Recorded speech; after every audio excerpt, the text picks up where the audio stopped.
But of course, the big story for me today, the Patriots beating the Jets 25-22, moving their record to 2-6. But more importantly than that, other than the Patriots victory, is that the Jets are still the Jets. Someone had this great meme on Twitter that was that picture, that old picture of Michael Scott with his old boss, Ed Truck, and they're in that awkward handshake. And it's like lowest expectations in 30 years, highest expectations in 30 years. Patriots, the Jets, both 2-6. 2-6. You're 2-6, New York Jets. This was a team I was being told that they were going to go to the AFC Championship game this year. I was even getting brushed back in this studio. Like, why don't you think they're going to be good, Cam? I don't know, because they're the Jets and they never put it together, and their quarterback is 40 and he's not Tom Brady. And it's all coming together. The Jets, boy, I thought for most of that game, I had this prevailing thought, which was the Jets will lose to 30 NFL teams today, but not this one. I had this feeling that they would lose to 30 teams, but not the Patriots, the way they were playing. But then they did. They went and they lost to the Patriots because that performance by the Jets was not good enough to beat anybody in the league, anybody. And the Pats pull it out. It didn't look like they were going to after the Jets took the lead late in the fourth quarter. But what do you know? Jacoby Brissett leads them right down the field, leads to this Ramondre Stevenson go-ahead run. Brissett under center. Here we go. Stevenson on the take. Stevenson is in for the touchdown.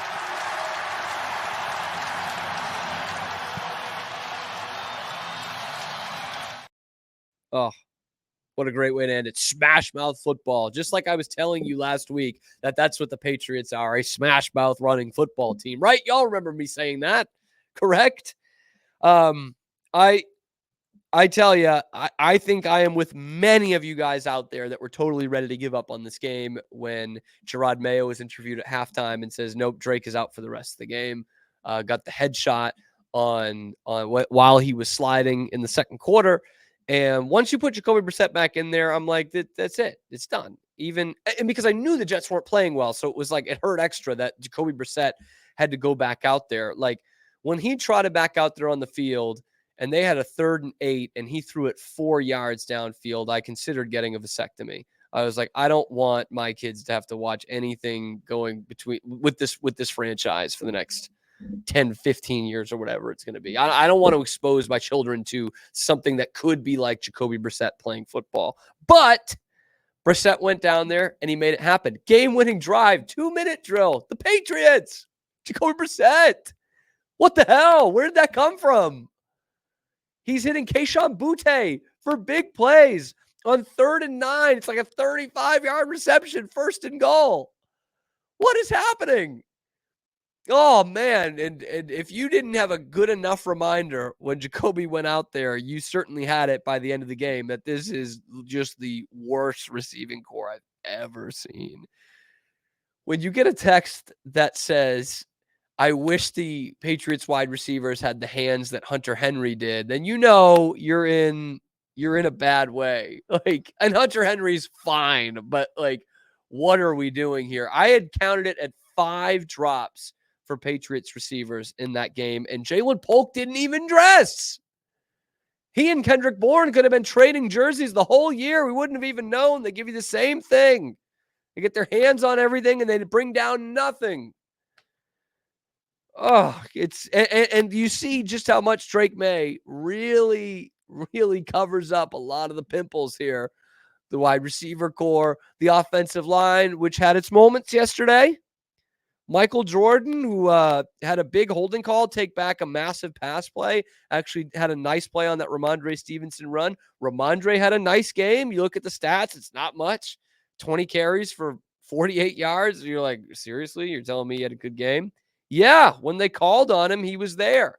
Not always there when you call, but I'm always on time.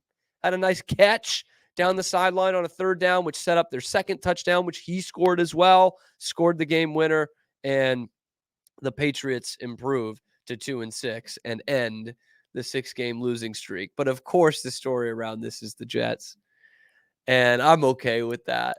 It's so funny how bad the Jets are because finally, they think they have one over on the Patriots, that they've got a top 5 quarterback of all time, just like the Patriots had a top 1 quarterback of all time for all those years. And look, I mean, you look at this team on paper before the season, and it looked like they had it. It really did. I mean, they had weapons at receiver with Garrett Wilson. They've got good young players in the secondary like Sauce Gardner. Of course, Jalen Mills is making plays for them yesterday, which shows you how damaged that's been. I'm a Breece Hall fan from his days in the Big 12. Like watching Breece Hall. They had a good defense, obviously a really good defensive coach coming into the season. I liked what the Jets were doing, but of course I thought they are the Jets. When they run out there on the field, they're still wearing the green uniforms and their helmet says JETS on it. At the end of the day, they're the Jets. They're owned by Woody Johnson. They play in New Jersey, and they are the New York Jets. And what we're starting to see is that might always prevail. They brought in a top 5 quarterback ever to play the game, and they still do shit like this. They're still the Jets. And they have one of the dumbest plays of the weekend. First off, they used all 3 of their timeouts in the first quarter. I've never seen an NFL team do that. You ever seen an NFL team do that, Scotty? All Not 3 of that their I timeouts? can recall, but if somebody was going to do it, it would be Mike McCarthy in Dallas. Oh, that would be a good call. Good call. And 2 of them were to avoid delay of games. I'm like, every quarterback past like game 2 of their NFL career has the feel for the play clock. Everyone. And you're supposed to tell me a Hall of Fame 40-year-old quarterback halfway through the season does not have a feel for the game clock? Because he doesn't in the first quarter. They have to burn all 3 of their timeouts, and 2 of them are because of that. And then on the critical 2-point conversion that's going to put the Jets up 7 before the Patriots' final drive, they get a delay of game. A delay of game on a 2-point conversion with a 40-year-old quarterback.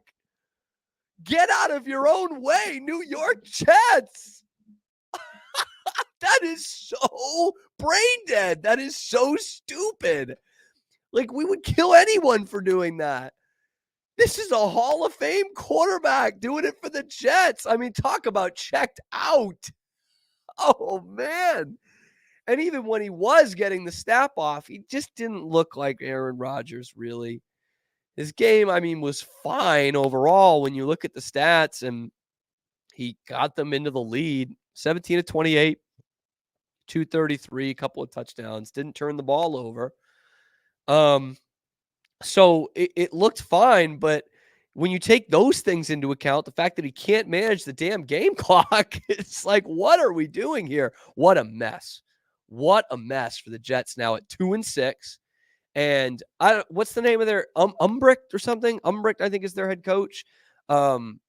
He is like David Culley incarnate, man. Like, he's just out there clapping it up for his guys. What you saw in that game yesterday, Gerard Mayo versus this Umbricht guy for the Jets, is 2 cheerleaders cosplaying as NFL head coaches. Halloween season, and they're dressing up as NFL head coaches. Just, yeah, come on, guys. Good effort. Hey, good drive there. You know that every time they show him, he's like clapping up in front of the guys who are like on the iPads. Like, at some point, these 30-year-old guys got to be like, shut the hell up and let me play. But this guy is so scared because Saleh probably is a decent head coach, and Aaron Rodgers runs him out of town within 6 weeks of him actually playing. And this guy's going to be like, oh boy, what, I'm walking on eggshells here for the whole rest of this season with a supremely talented team. And of course, we know what Gerard Mayo is, the same thing, just standing there completely still every time they show him. No emotion on his face every time. So, I mean, choose your leader, I guess. The demure approach of Gerard Mayo. Do you like that? The demure approach of Gerard Mayo wins the day. But I mean, talk about 2 bad football teams right now. And it's so wild to look at the matchup of it with, Garrett Wilson is being covered by Marcus Jones. You know, they have Devontae Adams. They have Breece Hall. They've got Sauce Gardner on the outside. You know, they've got all this talent. They've got Aaron Rodgers at quarterback. Let's simplify this to the simplest terms. Aaron Rodgers just lost a game against Jacoby Brissett in the year 2024. And by the way, it was Jacoby Brissett's first fourth quarter comeback, go-ahead touchdown drive since 2022. He did that against Tampa. So his last 2 game-winning drives have come against Aaron Rodgers and Tom Brady. Talk about a career. Talk about a career. I have a great Aaron Rodgers stat here that I've been trying to look for like 5 minutes.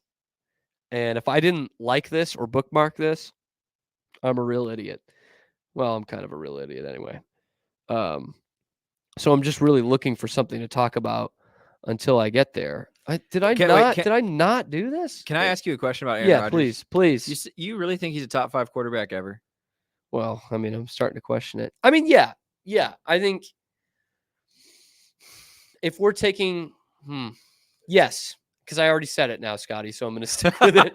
Good man. No, I think Brady, Manning, Montana, and then I get some combination of Elway, Marino, and then Rodgers. I've got him there. So Mahomes still isn't even in your top 5. Well, yeah. I mean, it's obvious to me Mahomes is going to be in the top 3, and I think he'll probably end up being the second best player ever. But yeah, this one I'm going off more long-term body of work. But obviously Mahomes, MVPs, Super Bowls, like, yeah, he's right there too. He's right there too. And Rodgers might be falling out with this Jets thing. Like, I know he hasn't done this before, but like really done this before. But like, if he just like mails it in and quits on this team for all intents and purposes, would that really surprise anybody? Well, I'm thinking about it. This even comparing him to like Brett Favre. Brett Favre went to the Jets and actually made them a threat for a time. They tied for the AFC East that year.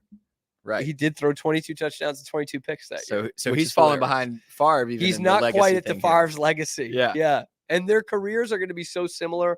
You know, 1 Super Bowl, couple MVPs, really probably didn't get enough championships. I mean, that's what I always said about Mike McCarthy. So I had to hold Rodgers that same standard. I always said Mike McCarthy did less with more than anyone in the league in my lifetime.